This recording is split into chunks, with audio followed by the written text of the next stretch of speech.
We've been talking all morning about the heroism in the middle of all the horror in Newtown. One group of students saw the ultimate example, a teacher who gave her life to save theirs. Peter Van Sant spoke with the parents of a child who escaped the massacre. Peter, good morning. Good morning, Charlie. Robert and Diane Licata's children are now safe at home. Much has happened since the shootings on Friday, but on Saturday afternoon, when I spoke with the parents, the emotions were still raw, and the story their 6-year-old son told them, beyond imagining. He's an amazingly brave little boy. He's doing okay. We're trying to explain things to him in a way that he understands. Robert and Diane Licata are faced with explaining the unexplainable. Their 6-year-old son and 7-year-old daughter were both at Sandy Hook Elementary School on Friday morning. The parents asked we not use their children's names. As of Saturday afternoon, they hadn't told their son his teacher had died.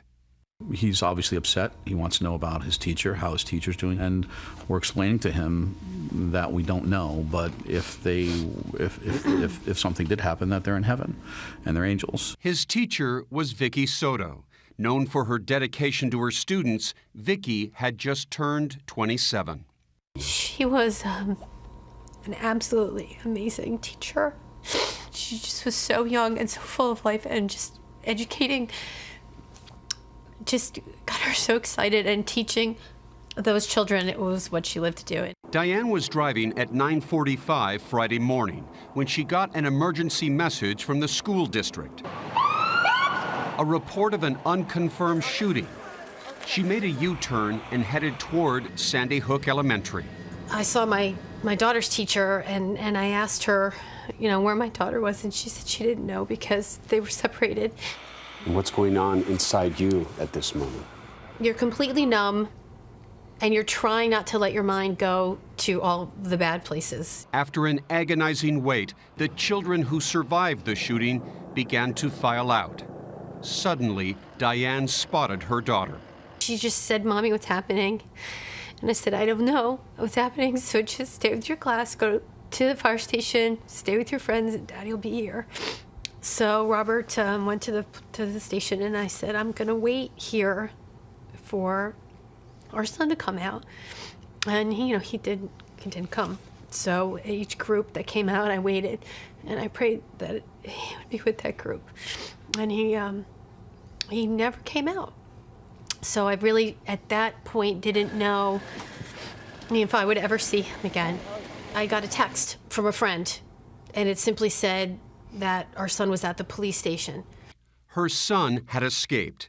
He later told his parents a remarkable story of the nightmare unfolding inside his classroom.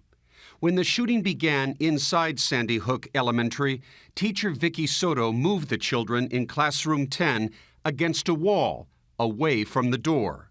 And that's when the little boy came face to face with the gunman. Somehow the person was able to burst open the door, and basically at that point, that's when they witnessed his teacher be shot. And they all ran. My son was the last one out with the children that he escaped with. They ran right by the shooter, who was in the doorway. How they escaped, we still to this day, I don't know that we'll ever really know exactly how they managed to get past him. And they ran out the door. They ran past the shooter? They ran past the shooter. So they saw some victims? They did. They did. The children got out, but the young teacher who had bravely shielded her students was left dead. I know she would have done anything to protect those kids. I know she would have, and I know she did everything she could at that moment in the chaos, in ascertaining what was happening. She is truly a hero. And it's very likely because of her that our son's with us today.